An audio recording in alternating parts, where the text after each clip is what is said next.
Tema polêmico hoje aqui no canal, hein? Vai se preparando porque tem debate. Oiê! Eu sou Carol Prado, jornalista do G1, e hoje eu tô aqui pra falar dela, tão amada por uns, menosprezada por outros, a astrologia. Você vai entender por que é injusto o preconceito com o canceriano? Mentira, eu vou te explicar, afinal, de onde é que saiu essa ideia de que o movimento dos astros interfere no que acontece com a gente aqui na Terra? E se pra muitos pode parecer tão surreal, por que tanta gente acredita nesse método? Já teve até caso de signo definindo quem é que vai ser contratado em entrevista de emprego. Me diz aí, se é do time que acredita ou do que critica a astrologia? Conta aí nos comentários. Aproveita e já segue a gente aqui no canal do G1, ativa o sininho para receber as notificações e se gostar desse vídeo, compartilha com aquele seu amigo doido dos signos. Todo mundo tem um, né? O que divide opiniões por aí, o G1 explica.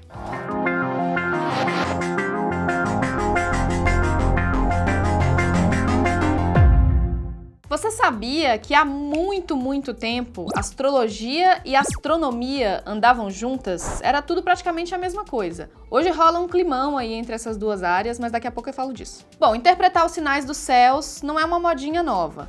Os primeiros estudos que dariam origem à astrologia como a gente conhece hoje surgiram entre o terceiro e o segundo milênio antes de Cristo. Foram os povos babilônicos, lá na região onde hoje fica o Iraque, que começaram a observar os astros acreditando que eles podiam dar presságios sobre o que aconteceria na Terra. Eles não tiraram do nada essa ideia. De fato, quando o Sol e a Lua se movimentam, eles interferem no clima, nas marés, o que consequentemente afeta a colheita dos alimentos e a pesca. Para um babilônico, nada diferenciava o Sol e a Lua de um planeta, por exemplo. Então, seguindo o conhecimento que eles tinham na época, nada impedia que o movimento de um outro corpo celeste afetasse o que acontecia por aqui. Essa curiosidade sobre os astros continuou forte na Grécia Antiga e chegou à cultura ocidental como um fator que era levado em consideração por muita gente importante na hora de tomar decisões. Você acha que é só você que lê o horóscopo antes de marcar um date? Na Europa medieval, por exemplo, os reis tinham seus próprios astrólogos. Os médicos levavam em consideração a posição da Lua para escolher o melhor dia para intervenções nos pacientes. E até decisões de guerra eram guiadas pelos astros. Os astrólogos dessa época tentavam identificar padrões. Por exemplo, se Marte apareceu no céu no dia em que uma batalha foi vencida, era como se os planetas tivessem enviado um sinal, daí o nome, signo. Durante muito tempo não existia separação entre essa ideia aí meio mística e o estudo científico dos astros que hoje a gente conhece como astronomia. Tanto que grandes astrônomos, como o Galileu Galilei e o Johannes Kepler, também faziam mapa astral. Isso acabou lá no final do século XVII, com a Revolução Científica e o nascimento da ciência moderna, a astrologia sumiu das universidades europeias. Sobrou para os astrônomos a tarefa de coletar dados sobre os astros e formular teorias sobre o universo,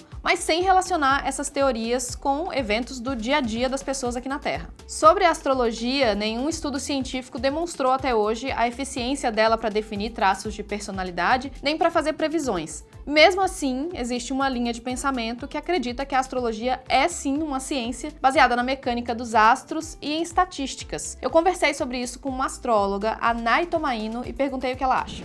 Existem algumas pessoas que definem a astrologia como uma pseudociência, baseado no uso que nós fazemos da mecânica celeste, das estatísticas e etc. Eu particularmente acho essa visão muito injusta porque a astrologia nasceu como uma forma de visão oracular, ou seja, com a possibilidade de acessar um conhecimento para interpretar a nossa vida. E isso veio muito antes da ciência e da metodologia científica. Então, a astrologia não se propõe a falar sobre fatos científicos. E Nay, como que é na prática o trabalho de um astrólogo? Nós lemos e interpretamos mapas de acordo com a mensagem e os simbolismos dos astros. Algumas pessoas vão ali numa via mais técnica, escrevendo textos, fazendo previsões para as tendências do futuro. E outras pessoas já atendem clientes, consulentes, para entrar numa ferramenta de autoconhecimento para falar sobre si. Eu confesso que essa parte me encanta muito, porque às vezes a gente consegue verificar uma potência, como por exemplo, uma pessoa é super comunicadora. De acordo com o mapa, a gente consegue verificar se essa potência pode ser melhor canalizada para o trabalho, para a família, para o relacionamento. Lá atrás, quando os povos babilônios começaram a observar o céu, eles analisaram o caminho do Sol e repararam que ao longo do ano ele passava por aproximadamente, veja bem, eu disse aproximadamente 12 constelações. Assim, o céu foi dividido em 12 faixas, cada uma delas representando um signo do zodíaco. Dessa forma, o signo de alguém é definido pela posição em que o Sol estava no momento exato em que ela nasceu. O posicionamento de outros astros, tipo a Lua e o planeta Vênus, também são importantes para definir as características de um mapa astral. Só que tem alguns problemas que são apontados por quem acha que a astrologia é uma grande bobagem. Primeiro, essa divisão do céu em 12 constelações não é muito exata, e o Sol não passa exatamente um mês em cada uma delas, como a divisão dos signos ao longo do ano faz parecer. Tudo é arredondado para facilitar a compreensão. Segundo, os conceitos e as previsões da astrologia são vagos demais para serem testados em laboratório. Não dá para provar que a astrologia errou ou acertou simplesmente porque tudo pode ter muitas e muitas interpretações. Stephen Hawking, que é astrônomo, diz no livro clássico dele, O Universo numa Casca de Nós, o seguinte: astrólogos sabiamente fazem previsões tão vagas que podem ser aplicadas para qualquer acontecimento. Você reparou aí no climão entre astrologia e astronomia que eu falei lá atrás, né? Algumas pessoas já até tentaram provar que a astrologia é um erro. Lá nos anos 60, o psicólogo e estatístico francês Michel Gauquelin publicou um anúncio nos jornais oferecendo mapas astrais de graça. Tudo que os interessados precisavam fazer era enviar para ele nome, endereço, data, hora e local exato de nascimento. Mais de 150 pessoas enviaram para ele os dados e receberam de volta seus mapas astrais. 94% dessas pessoas se disseram satisfeitas com os resultados ditados pelos astros. Só que elas não sabiam de um detalhe: todas essas pessoas receberam o mesmo documento, um mapa astral encomendado pelo Michel Gauquelin com base nos dados de um serial killer francês. Bom, nos anos 60 e 70, a astrologia viveu um boom com os movimentos jovens de contracultura. Foi nessa época que se popularizou aquele papo de era de Aquário e a ideia de que essa nova era cósmica traria um novo entendimento para a humanidade.